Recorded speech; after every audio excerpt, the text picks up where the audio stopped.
Welcome back to Eden and Ivy. Today I'm going to be making a peppermint soap. I have kaolin clay and my oils already mixed together. I'm using the kaolin clay to help anchor the peppermint.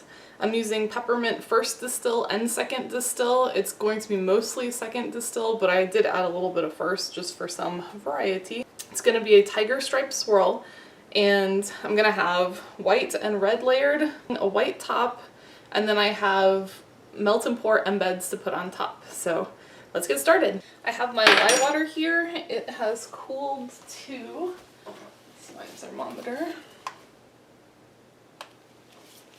It is 79 degrees. My oils here are at 87, and we can go ahead and get started.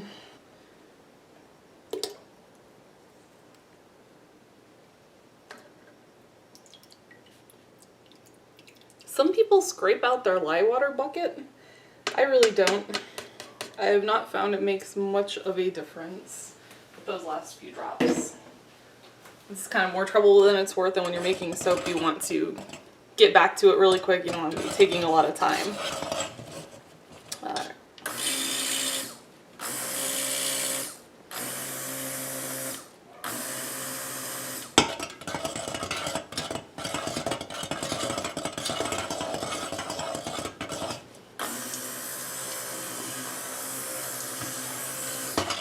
Now this is a little bit tricky. I want just a light emulsification because I have a feeling the peppermint's going to speed up my trace.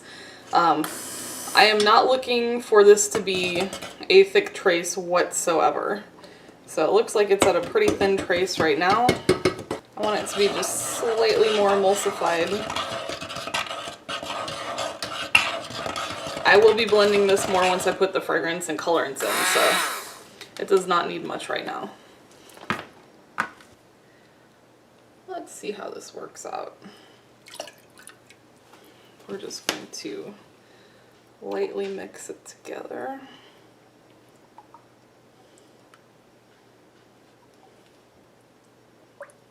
I'll be blending it some more, so I don't have to worry about it not being fully mixed in just yet.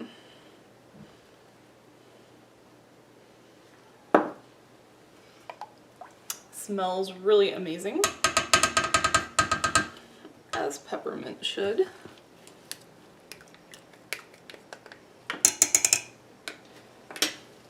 I mean, with peppermint, I just don't really want it to be yellow.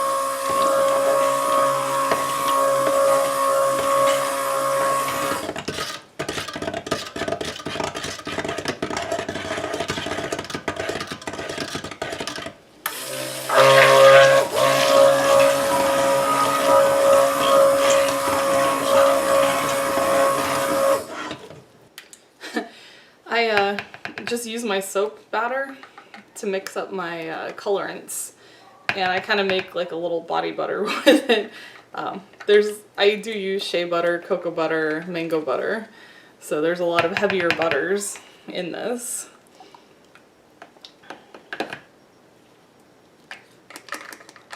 Otherwise, if you just use olive oil, it'll stay liquidy and lets you work with it a little bit easier.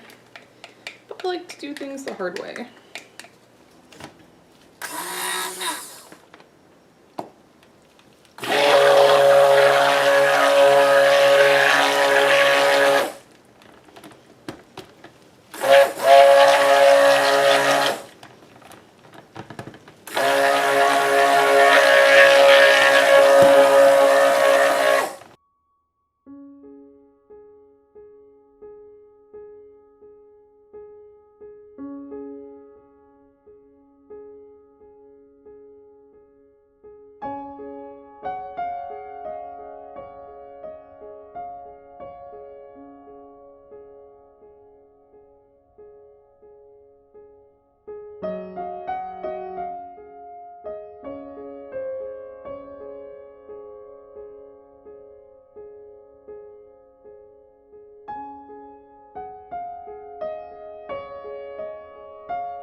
Can go ahead and set these on.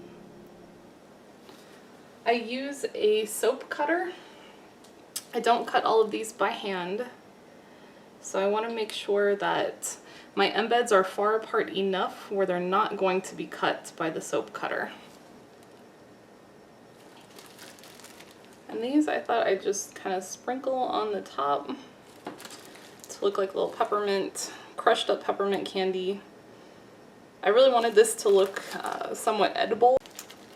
And I noticed on a lot of peppermint recipes online, they include crushed up peppermints on top. So I thought that would be a cute little garnish. And I'm going to go ahead once I'm done with this and press these in with a toothpick so that they adhere a little bit better to the soap. They're not going to fall off when I go to cut it.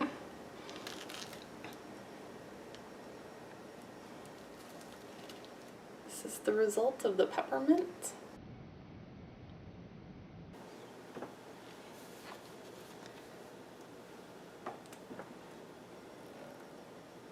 At this point, I just have to kind of turn a blind eye. I can't look.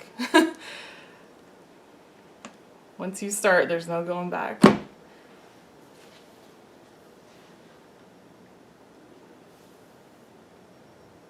These are beautiful.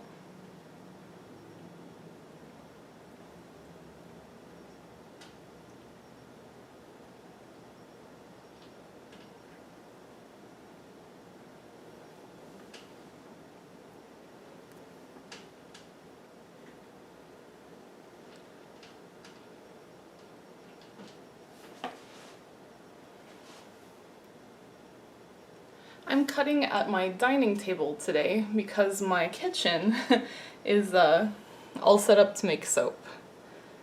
I made 4 batches yesterday, and I'll be making at least another 2 tonight.